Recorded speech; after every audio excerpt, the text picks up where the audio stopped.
What If Deku Was a Majin, Part 5. Now, yesterday I said that I'm not going to be uploading a video, and that's why this video is going to be 25 minutes long. And I'm sorry I could have uploaded a video yesterday. I thought I had a hockey game, but it was canceled due to the coronavirus. So, yeah, so I kind of jumped the gun there.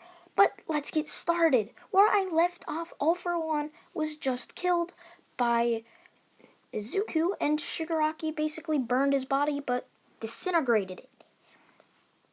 Which he got scolded by the heroes, but they didn't really care. They knew he probably could have had an immortality quirk that could bring him back to life within seconds of him being dead. So it was somewhat of a smart move. Now, back with Deku, who is hugging Mina right now after she almost died from All For One. See, I'm still kind of fuzzy in the details. I kind of forgot half the stuff, but I do know they were fighting All For One. They were hugging as Izuku picks her up and flies away back to the beach. This beach is where I'm gonna say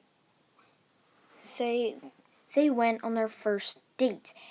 This is why Izuku took her here, as she's wondering why her here, as Izuku pulls out a diamond ring and asks her to become his wife.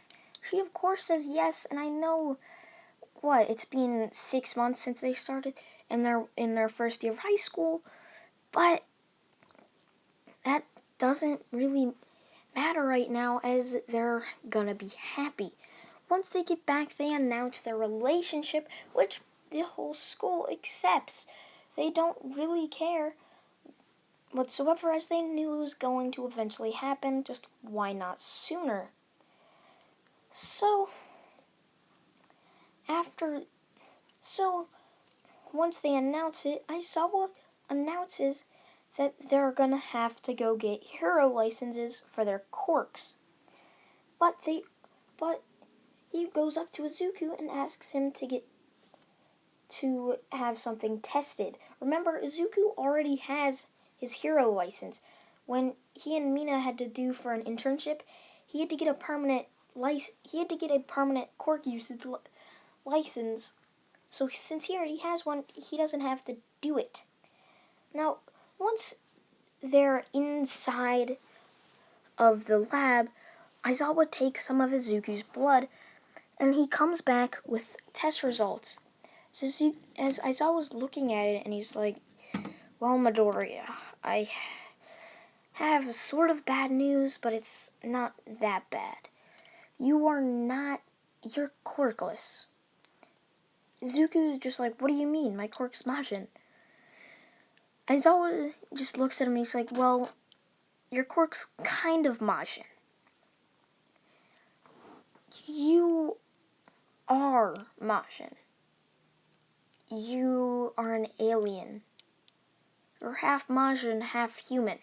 From these tests, as apparently your dad must have been Majin for this to end up happening. Zuko's kind of shocked, but rolls with it.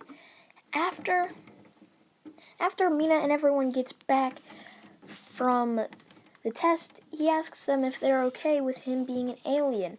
So he doesn't want to keep that hidden from them. Of course, they say yes, they're fine with him being an alien. They're still always gonna be friends. After that, Aizawa says tomorrow you will all meet the big three and see if any one of you can beat them in a test. As they say that, Izuku's like, a test you say? Wonder why I'm not in one of these big three things. I feel like I'm the strongest person on Earth right now. Maybe even the universe. That's called foreshadow. I'm just kidding. Now, the next day rolls around as both Izuku and Mina walk in, as Aizawa gives them their PE uniforms and tells them to go change, just like the first day of school. They do that and go to testing block E. Now, in this block, they see 3 people, which one is a blonde-haired kid, a black-haired kid, and a blue-haired kid. Sorry about that little cut there, guys. But again, they see a black-haired kid, purple-haired kid, whatever you want to call it, blue-haired girl, and a blonde-haired kid. Once they see them, they look at them, and they're like, who are these? Aizawa introduces them, saying, this is Mirio, Nejiro Hado, and Tamaki. As he says that, Izuku says, so, you're the big 3.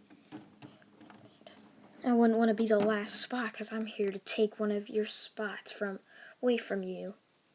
He cracks his knuckles, getting ready for a fight. Mirio's like, I like this kid's style. If it's a fight you want, it's a fight you'll get. As Mirio runs at Izuku.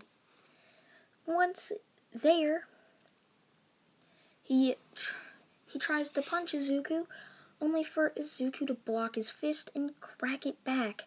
As he's doing this, Mirio starts to fall through the floor. Izuku's kind of shocked by this, and he's like, yeah, what's going on? As he sees Mirio pop up from behind him as he senses his ki, as Izuku chops back, only for his hand to go through him, as Mirio punches Izuku's face, which turns it little as Izuku turns his face back as if nothing happened and punches Mirio, sending him back. Mirio's like, well, I guess I'll take out the rest of the people before you. As he goes and takes on the rest of Class 1A, as he destroys them just like in the anime.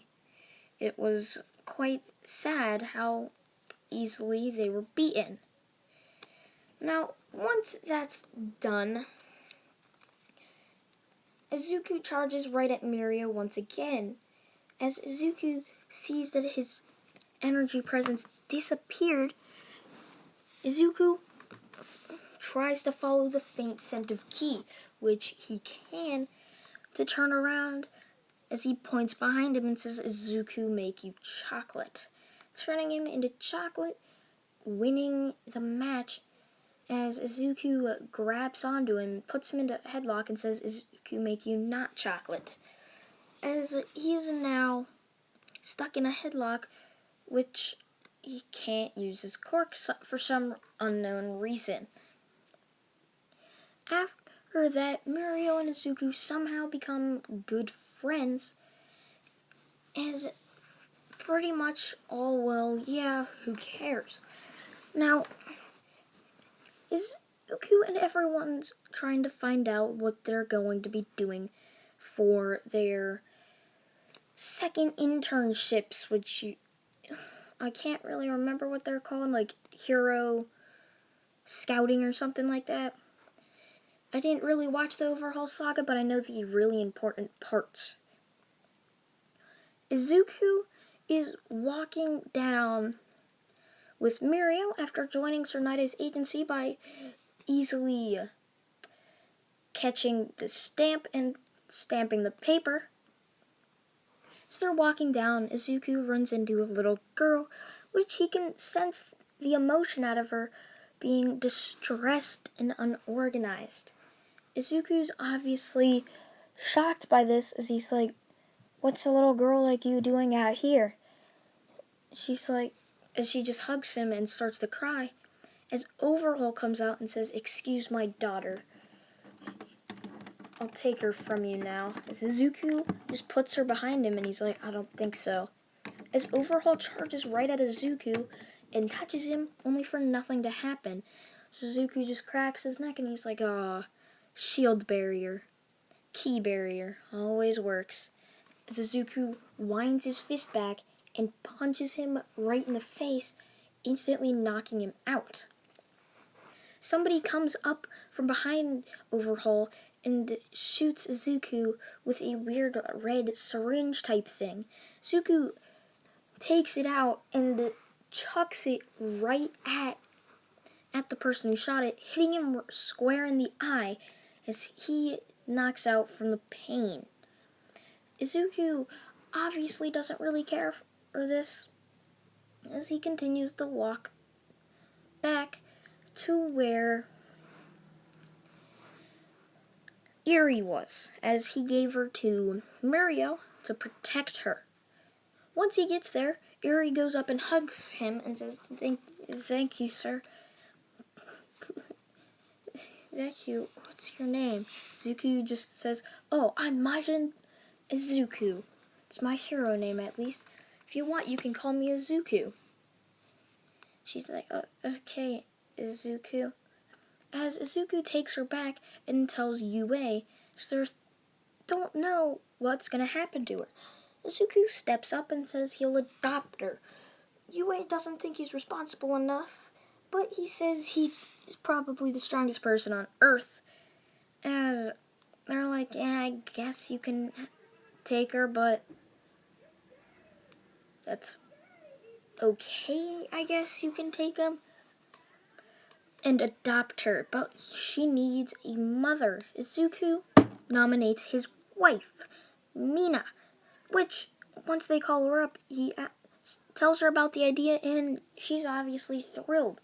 I mean, she does want a child of her own, but she's still happy that Izuku's making choices to basically give them a child, basically, and possibly more in the future. Izuku likes the idea of having a child, so they give him the adoption papers and he adopts Mina. Eri. What a screw up, man.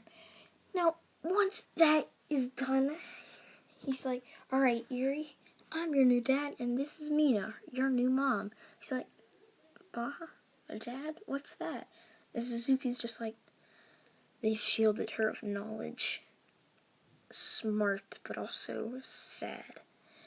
As Izuku tells Eri that a mom is somebody who protects her, and so with a dad who always loves them. She runs up and hugs them as Izuku asks her what's for dinner, or what her favorite food is. She says apples. She loves apples. Izuku goes and gives her a whole stack or crate of apples as she starts devouring them. Izuku senses the key in her cork and how it's very, very strong. So he seals key over it to ensure that she doesn't have as strong as a cork as she has now, as that could rip out her insides and possibly kill her.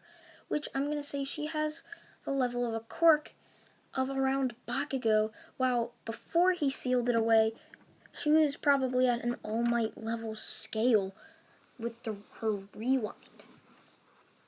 So, after this, Izuku and Mina both start to walk away until Izuku senses a very faint disturbance. He's like, somebody's coming. I can't tell who, though. As he's looking around until he sees a bluish light into the sky. As he looks up and he's like, what's up there? As a god comes out of the sky, which just so happens to be Lord Beerus. He steps out and he says, which one of you is this Majin? Majin Izuku, if I'm correct. Suzuki steps up and he's like, I'm here. Right here. Now what do you want with us? He's like, I want a good fight. Else I'll take this whole planet from you and destroy it. Which scares everybody as Izuku's like, I won't let you take this planet. This is my home and will always be. I won't just let you simply take it away from me. Izuku charges right in on Lord Beerus only to get backhanded as Whis says, appears he has a lot of untapped potential. Might you suggest that I release it? As Beerus just looks at Whis and says, yeah, go ahead, I don't care. Whis goes up to Izuku and basically unseals his key, as Izuku is erupted in a massive amount of keys, like, feels so much stronger. Stronger than what Beerus is, but gods of destruction are known for hiding their key. Why is that coming to me? I don't know what a god of destruction is. Izuku starts to get memories of a weird, fat-looking him, but with a tentacle on his head, if that's what it is. As he's like, what could this be? My father. Majin Buu, oh yeah. Now, I'm just gonna say Majin Buu is a nicer Majin in this, and Goku and Vegeta never existed, basically. Now, once he's so much stronger, he charges at Beerus as Beerus does the same, is they're fighting on an equal scale, as Izuku pushes it up to 100, and so does Beerus, as each fist, each kick is connected. If somebody goes for the head, it's blocked. If somebody goes low, it's blocked. If there's a punch to the chest, it's blocked or countered with another punch. It keeps going until the earth starts to shake, as the whole universe starts to shake, as Whis has to block them away from each other as they got so in tune with the fight. After what seemed like forever of powering up, both of them ended up passing out from doing the stupid thing that they were doing. After that, Whis was sort of relieved that the universe didn't blow up and have to get, scolded by his father, or the Grand Priest. So, Izuku is ended up being asked by Whis to come train, as Izuku's like, yeah, sure, but what will happen to them? As Whis says, oh, I'm sure it will be fine. As Izuku's like, well, only if Mina and my daughter Eri can come. Whis looks at Lord Beerus and he's like, fine, I'll allow it, as long as I have a good sparring partner. As Whis tells them to hold on to his back as they fly away. So once they arrive, Whis puts weights on Izuku as he tells him to walk up all the flights of stairs to the top of the tree where he will be staying with Mina and Eri, as both Mina and Eri are allowed just to walk up there, which in itself is still a journey, but they don't have over how should I say this, over a quadrillion weights on, basically.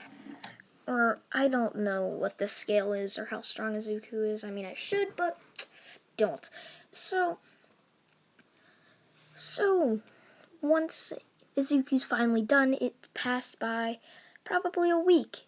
I mean, he's visibly stronger by it, but Whis had to constantly come and make sure he doesn't pass out, as he was constantly just about to faint from how much, pressure he was in, or, how tired he was.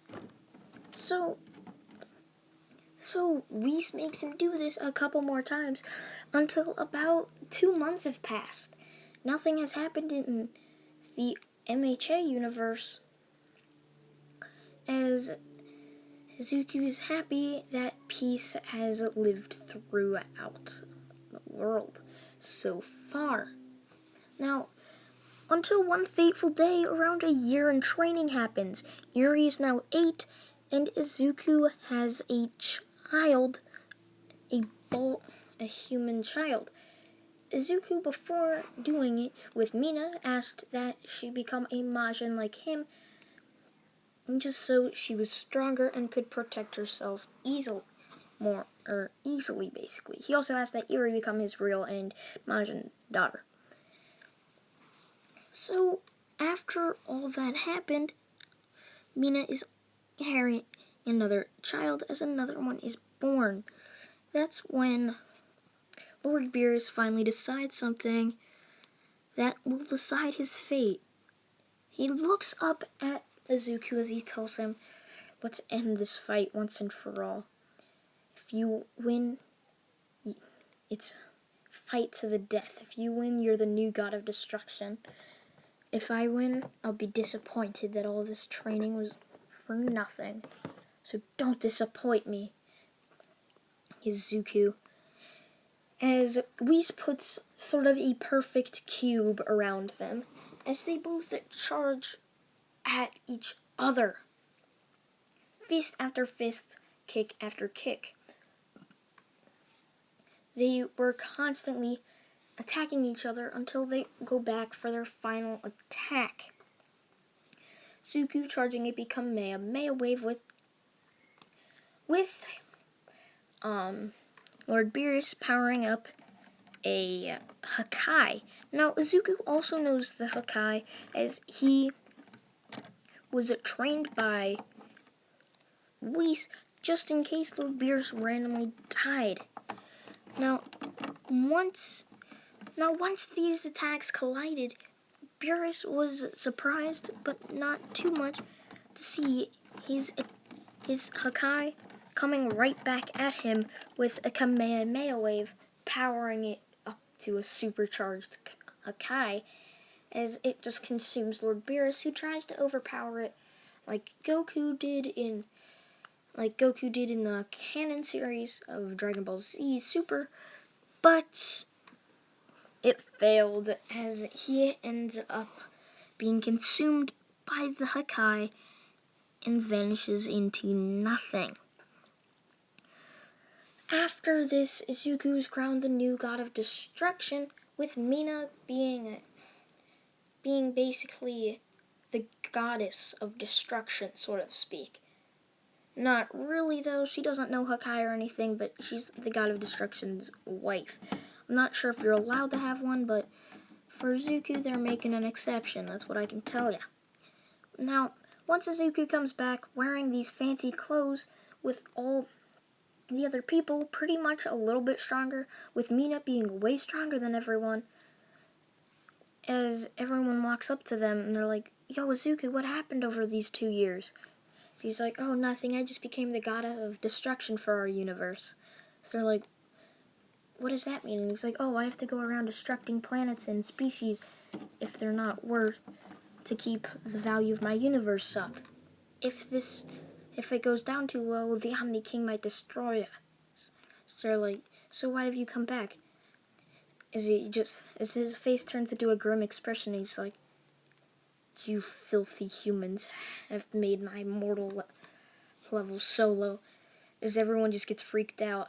They're like, you're gonna kill us? Is he like, nope, that was just a trick.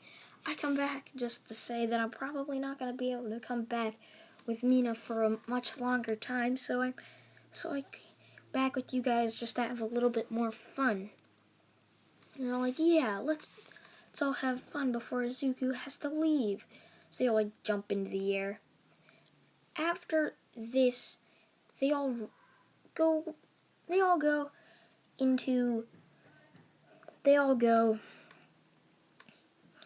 and basically have fun going to different restaurants with basically Whis and Izuku enjoying most of it. Izuku kind of turned into a harder working Beerus who likes food and sleeping. Not really, though.